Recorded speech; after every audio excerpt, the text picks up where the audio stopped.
Good morning, everyone. This is Shay with a quick midweek update. So don't worry, nothing critical happened in the Go world, but this week it's Rosh Hashana. Happy New Year, everybody. And we'll probably take this week's episode off. So to not leave you hanging, here's a re-release of an old interview we already did. Hope you enjoy it.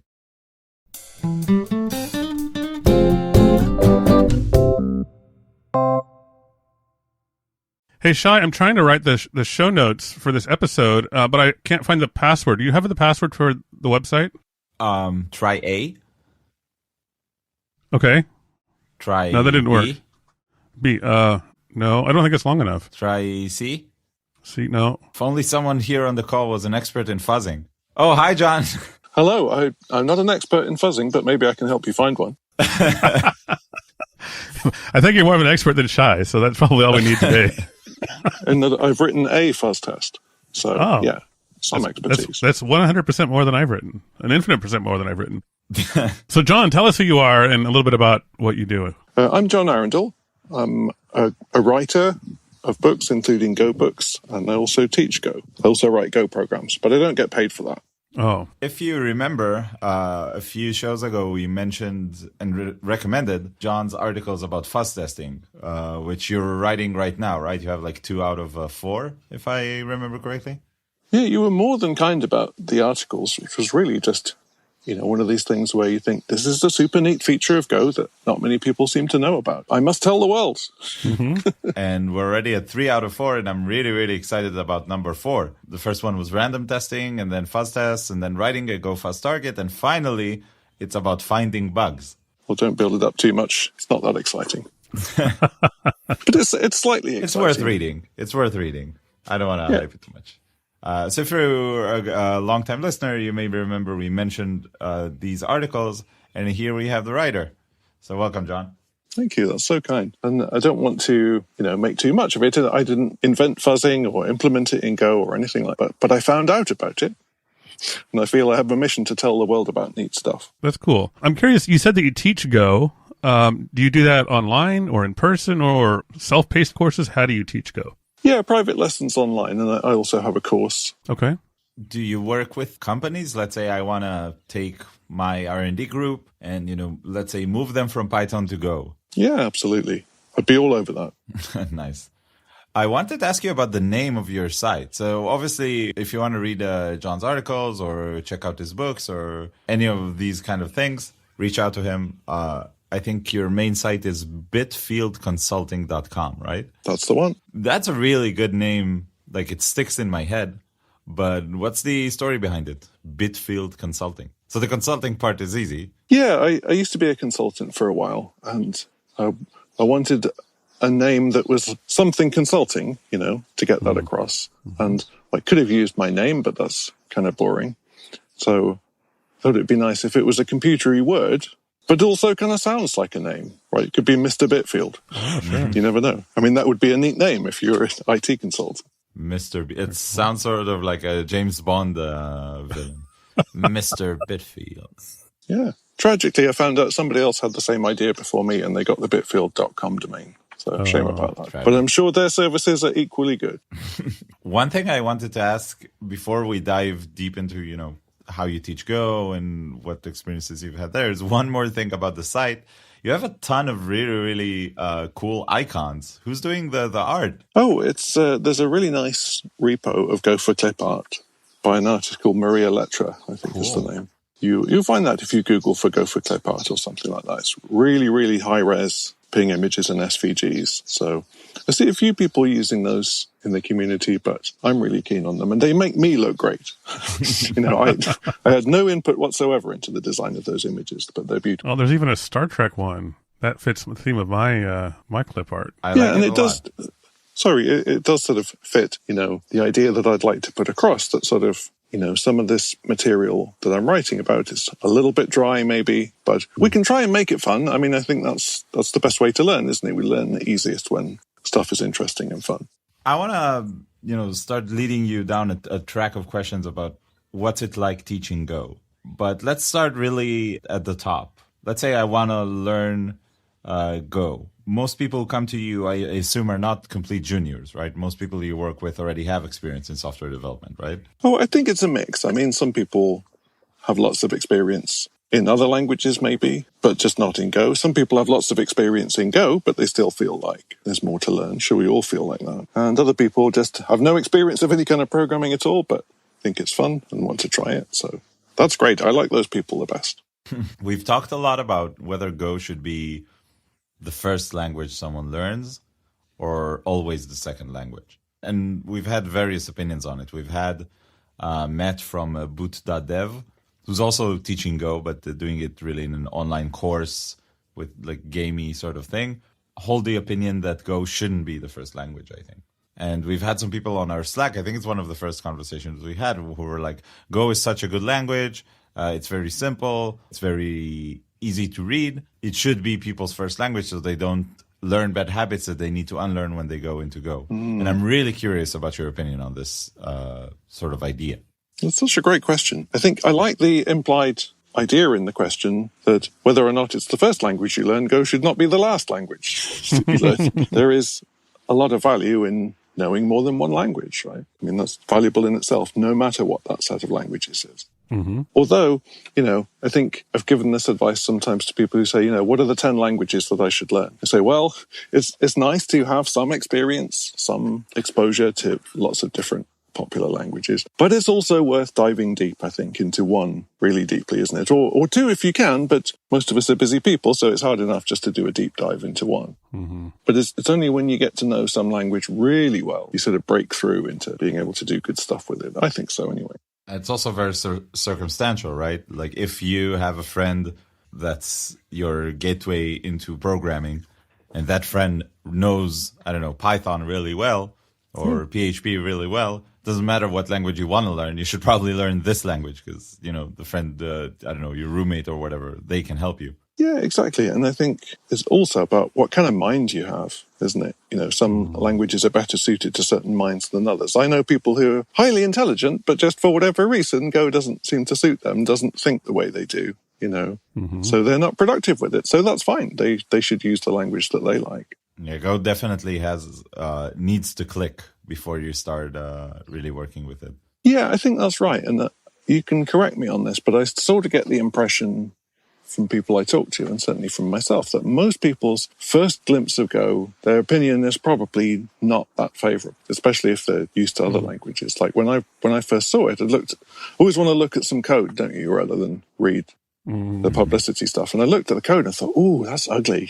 Don't like that. Yeah. Which is weird because I like C. I'm an old school C programmer from the old days. And it really does look a lot like C. And I think that was my problem with it. In the meantime, I had affairs with Ruby and Python and other beautiful languages. Something absolutely gorgeous about Ruby, perhaps you'll agree if you've used it, in that you can sort of shape it to be whatever language you want. I haven't used Ruby extensively, so no, I don't know that. Well, whatever way of writing programs appeals to you, object-oriented, imperative, modular, whatever, you can do that in Ruby. It's so protean, you can kind of do anything with it. Go is definitely not like that, right? We can all agree. It's very opinionated, that's right. Yeah. But the thing is, it has all the right opinions. I think that when you first look at Go, it really depends what's your entry point.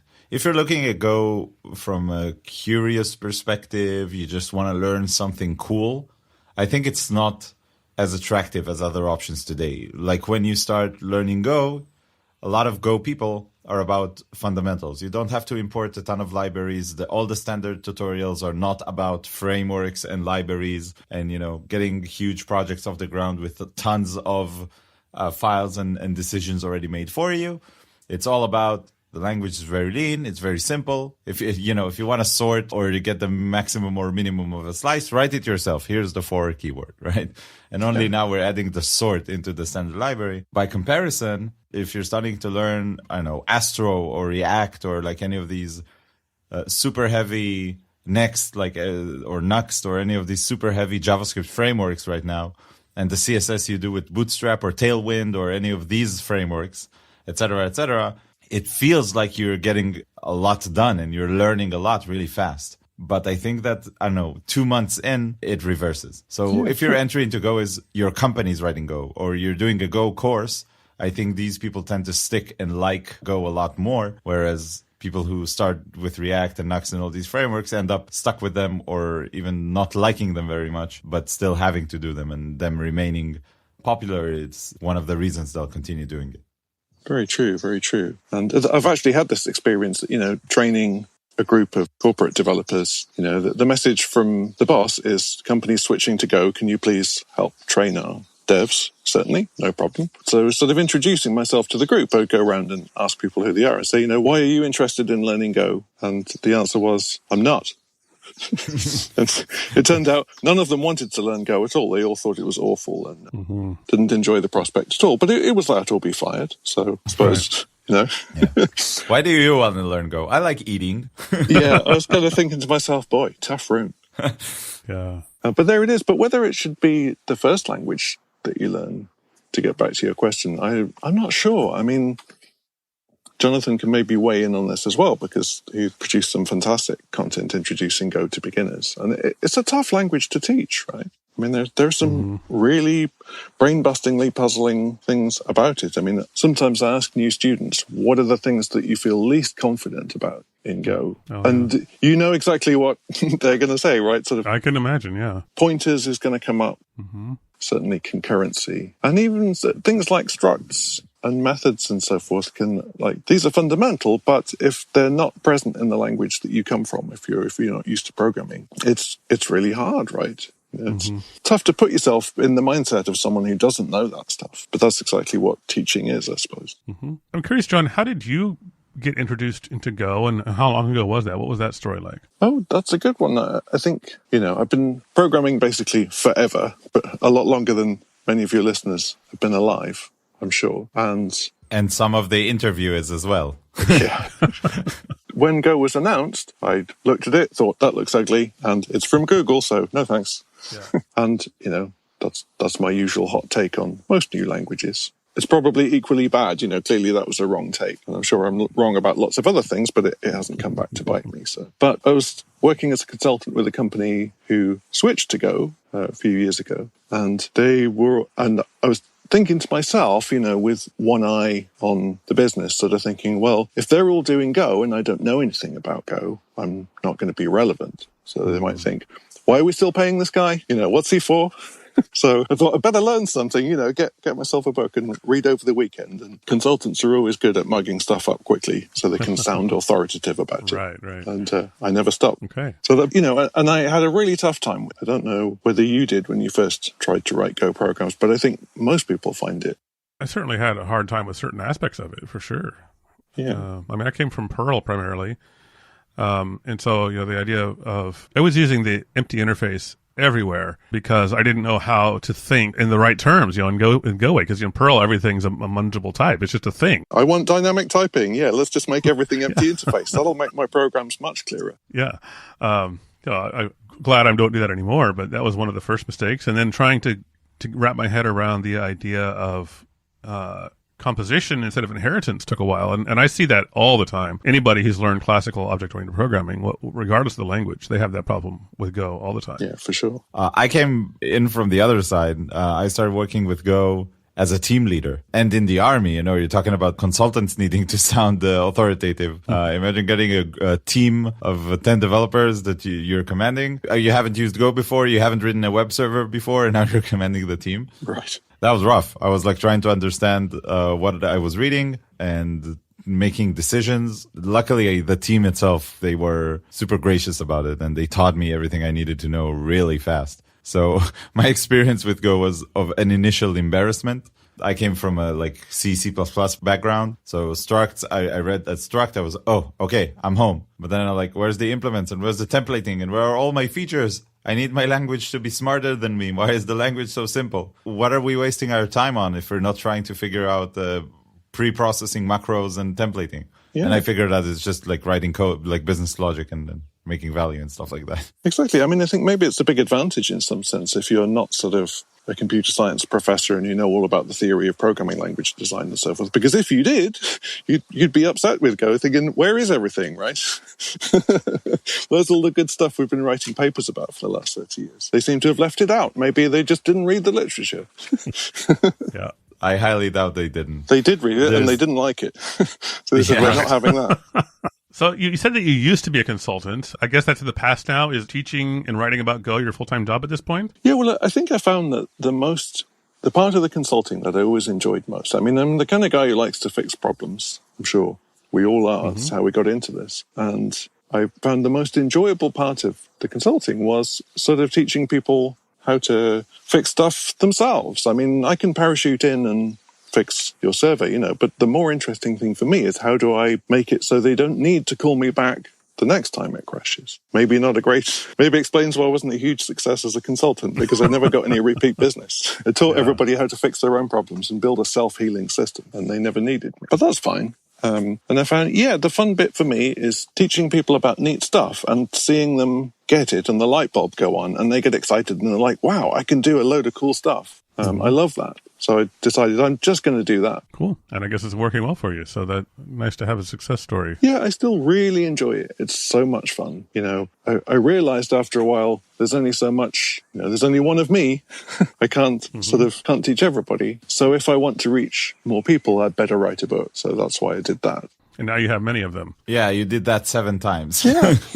But it actually works really well because, as you know, when you've tried to teach Go to people or help them solve problems, you sort of need to find the right way of phrasing something, don't you? Like with each individual person, there's some kind of idea or form of words that just helps them get it. You probably won't find that straight away. You might need to try a few different ways. I mean, I've tried a zillion ways of explaining pointers, and I still think I can't explain it very well, but I'm getting it. So, working with students helps me refine that stuff, and I see what works and what doesn't work and figure out the right order to introduce these concepts, like what do you need to understand before you go on to the next thing and so on. And then that can go in the books. So in the books it just looks as though I got it right first time and like here's the logical way to understand Go. And also the process of doing that, you know how it is if you ever write and publish something, you don't want to look like an idiot. So you do your research, you read up on this stuff, you check out the facts. And I learn a ton of stuff doing that. So back when I was a consultant, I wanted to learn about Puppet. I thought the way to do this is I'll write a book on Puppet and then I'll have to learn something, won't I? And it worked with Go as well. Well, that's one of the reasons we started this podcast, is to help each of us individually keep up to date with what's happening at Go. So forces us to learn about the Go news so that we can tell the audience what the Go news is. Yeah. And we've had another author on the show, Adelina Simeon, she wrote the TDD book. Yeah, that's wonderful. And she said exactly the same. She was like, I started writing it. I learned so much about testing, so much more than I thought I was able to share. So it's definitely the best way to learn is to teach. That's really cool. I think you really highlight that programming is fun. That was exactly my next thing. I wanted to ask you, you mentioned in a few places, prominent places, that you think programming is fun and people should have fun. While I totally agree with you, many times, especially, working corporate or big organizations or stuff like that, that's not the focus point.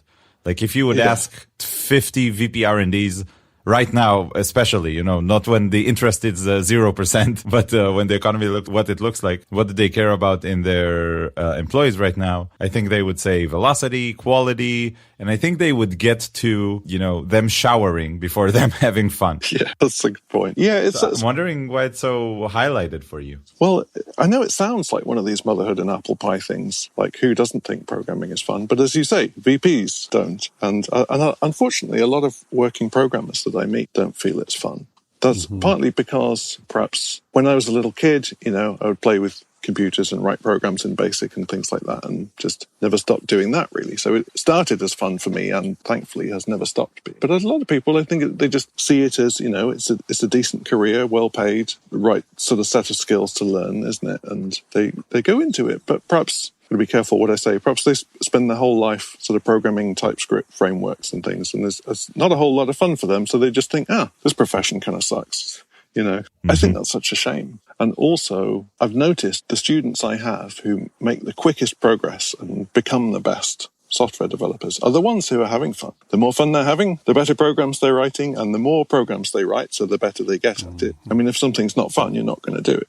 Fair point. So that's why That's why I sort of play that up in that I sort of, want to remind people, hey, it's nice to get a check, but we're basically doing this because it's enjoyable. If we didn't enjoy it, that would be a real shame, because you're going to spend your life doing this stuff. So if it's not fun, bad luck. And the other reason to say it is, perhaps some people are thinking, John must be dumb because, it's not always fun programming. What if you've got some really awful bug, or you have some horrendous code base with no tests and you have to fix something? What about that, John? How are you going to make that fun? Let's see what you got. My answer to that is sort of, well, you make a good point, imaginary interlocutor. But but my question would be, how did we get into that situation in the first place, right? Like, why are we in this very no fun situation? Is it because we don't have tests or whatever? That's quite common, isn't it? And often the reason we don't have tests is we don't really have a very clear idea of what this program is supposed to do. That's more common than people might think, isn't it? Or that the original developers didn't have fun when they started. I think a big part of having fun when programming is enjoying your profession, like feeling smart, solving problems, being proud of what you build. And it's something that gets lost when you use frameworks and work in a super large company and have deadlines, and you develop software that's shipped immediately and not in a box with your name on it. But if you mess up, you just ship another thing tomorrow in a SaaS model, and everybody's used to getting bugs all the time. Yeah, that's so true. I mean, we're all working with constraints, aren't we? But the thing is, I sort of think if you come in with the attitude like, I'm doing a fun, creative thing, this is enjoyable, and I'm good at it, you can have fun within those constraints. Totally. You can still do a good job even if you feel you're being rushed or pressured or stressed or whatever. You can just say, well, let's push back on that for a moment and just say, given the time, scope, etc. that I have, what's the best job I can do? So, John, we've talked about beginning with Go. We talked about making Go fun, programming fun in general. What advice would you have to somebody who's maybe thinking about going this route? I mean, our listeners probably are trying Go, but some of them might not be enjoying it, or they're struggling with it. What advice would you have for these people? How can they maybe get over that hump? Oh, nice question. I think I would tell them the same thing that I suggest to my students, which is the best way to learn is by writing some programs. The best way to do that is have some program that you want or are interested in. Maybe it's some subject area that you think is cool, like cryptography or networking or databases or whatever, but you can think of something that you could write in that space. Just try to do it. But ideally, if it's some real program that you actually need in your daily life, maybe your personal life, work life, or whatever, this is the joy of computing, isn't it? That you can build programs to do things instead of you doing them. So if you can find something like that, that really helps, because then it's not an exercise. It's like if you're a musician, it's not like practicing scales all day long. You also need to play music. In fact, that's the best way. Nice. Good advice. Yeah. There are many interesting side projects that people can take. I know that Jonathan and I often recommend doing things that all three of us are doing on this call, which is content creation, writing a blog. We really, really, really encourage you. If you listen to the other John's advice right now and you're wondering, what should I do? I don't have any project immediately in mind. Grab a notebook, think about it for a second, and if you can't come up with anything, just start writing blog posts about the libraries you've learned. Follow up on some links, talk to some people, and share the content with us. Yeah, that's such great advice. And also, please don't wait until you feel like you're an expert in the subject before you're allowed to blog about it. I certainly have not. And if I ever become an expert, I'll let you know. But please learn in public, because that is actually the most valuable kind of content for people who are learning, is to see what puzzles other people and how they solved it, right? Yeah. Our listeners don't know, but probably Filippo knows. Filippo, our editor, knows it very well, where we'll have like a new library coming out or a new version of Go. And we manage these news in we have a Trello board where we manage all the things, and we assign this one's, this news item Jonathan is doing, this news item I am doing. And usually it's the other way around. Like if Jonathan brought something to the table that he knows about, then I'll have to present it, because the whole point of the show is us learning, right? And sharing our learning with the community. And, everything that Filippo has to edit out that's not like something is happening or we're sneezing or something is like, okay, so this new version of the library came out and, oh, wait, I have no idea what it is. Give me a second. A lot of that to edit. Yeah. Yeah. So we added these parts out. It's reassuring. And I've also found when pairing with my students. Usually they drive, and I'll sort of kibitz from the sidelines. But it's nice for me to drive sometimes because they see me making a ton of mistakes. I forget things in the standard library or get compile errors or make typos and things. And I think they see that and feel a bit more relaxed because they're like, hey, that guy knows what he's doing and he's making mistakes. I'm operating at the same level as he is. That's terrific. Yeah, exactly. Yeah. We all have only 24 hours and, 10 fingers to click on the keyboard. All programmers. We have the same constraints. Great. So coming to a close here, we usually have 2 questions that we ask every interviewee, and we would love to pick your brains about it as well. Let's say, gun to your head, you have to remove a feature from Go. What would it be? Yeah, this is a nice one. I carefully listened to all your previous episodes, so I wouldn't say anything that somebody else said. But nice. I actually think I could probably dispense with quite a few things in Go. You've probably seen it. Matt Ryer did a great talk on, I think it was Things I Never Use in Go. It's on YouTube, you can find it. And among those were at least 4 of the keywords and a few other things. And the thing is, Jonathan, when you're writing your excellent roundup of Go books, you talked about my friend John Bodner's excellent book, Learning Go.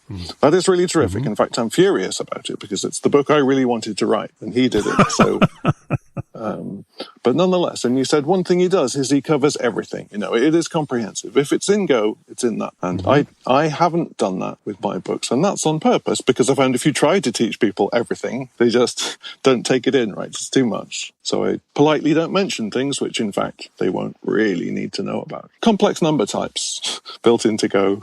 Did you ever use these? I didn't. I mean, if you're a physicist, you probably Never. did. Yeah. Never. But, I mean, needless to say, I don't use GoTo. There's not much call for that. There are 1 or 2 times if you read the standard library code and the Go runtime code and the compiler, which I definitely recommend. I mean, this is a fun recreation.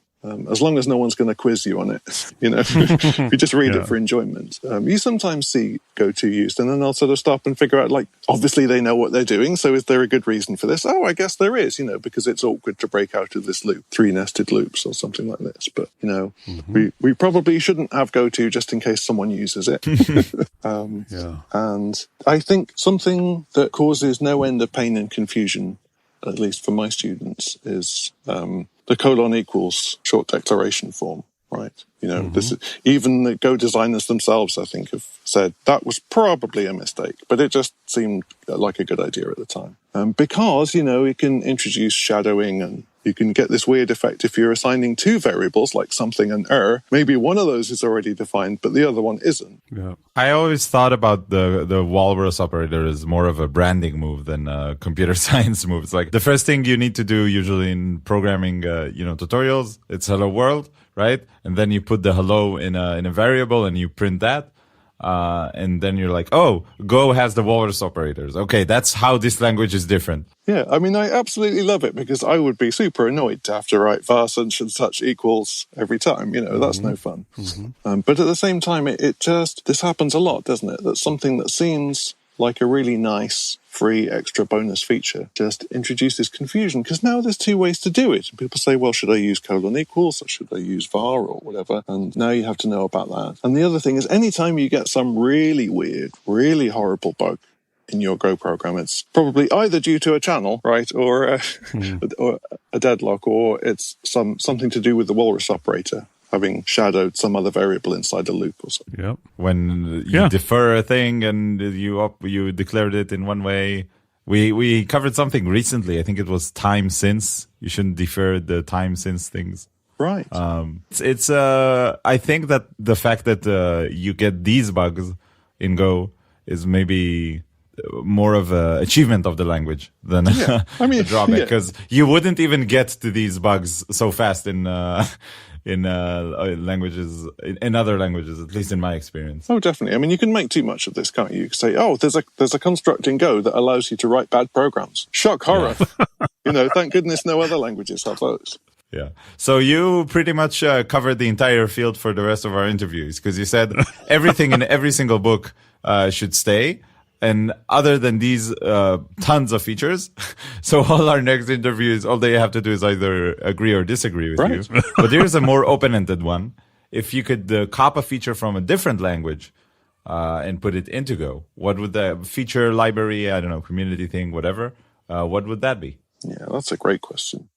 I definitely think there's scope for multiple languages, as we started out by saying, isn't there? Because some languages, the philosophy is let's put everything in and then people can just use the bits they like, C++. Other languages, or a small group of languages, but Go is one of them, isn't it? The designers evidently felt, let's take away everything we can until there's just enough left to be able to write useful programs. And if you need other constructs, you can build them in the language. So Lisp is the ultimate version of that, isn't it? It's basically nothing except brackets and eval and apply. But Go is clearly, they explicitly said they started with C and took out the bad bits, didn't they? I think that's great, and I love that philosophy. And I actually think it carries over into our programs as well, is that Go, the language, is sort of sitting there looking at you saying, I'm really minimalist. Shouldn't your programs be the same?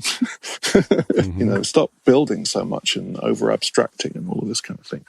So I love the fact that Go hasn't felt the need to include, every neat idea from every other language. They stole a load of excellent ideas from other great languages, but they stole just the right ones with very good taste. All you can ask for. So I genuinely don't think there's anything that I would want to add to Go. I think I'm in the minority here. In fact, I'm sure I am. But every time the survey comes around and they said, what bugs you the most that it's missing from Go? And I'm just like, I can't think of anything. I seem to be able to get by with Go as it is just fine. And even generics, it's kind of like, sounds neat, but never felt the lack of it. But now they're here. Hey, let's use them to build neat stuff. Yeah. Good answer. Nothing. Nice answer. Cool. Well, John, it has been a pleasure having you on. I read your book several months ago. It's nice to finally meet you. So thanks for coming on. Thanks for sharing your wisdom with our listeners. How can people, just one last time, how can people reach out to you if they're interested in getting in contact? Just go to bitfieldconsulting.com and you'll find me. Perfect. Thank you so much for having me. Thank you. Thanks Talk a lot. to you all next time.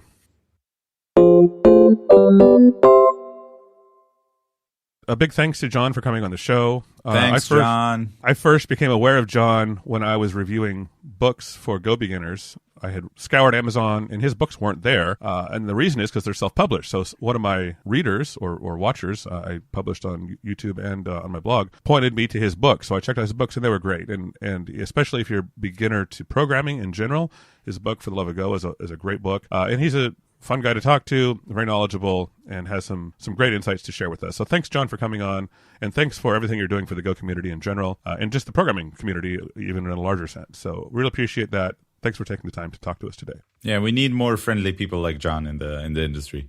I really recommend checking out his Twitter, his LinkedIn, and whatever, and specifically, drop into bitfieldconsulting.com.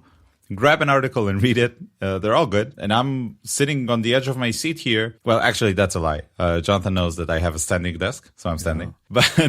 But I'm standing on the tip of my toes here, waiting for his final fuzzing blog. 3 are already out, so if you haven't got on the hype train yet, go read them. And if you, like Jonathan, haven't written a fuzz test yet, go write one. And then you can join us for the final article, which is coming soon.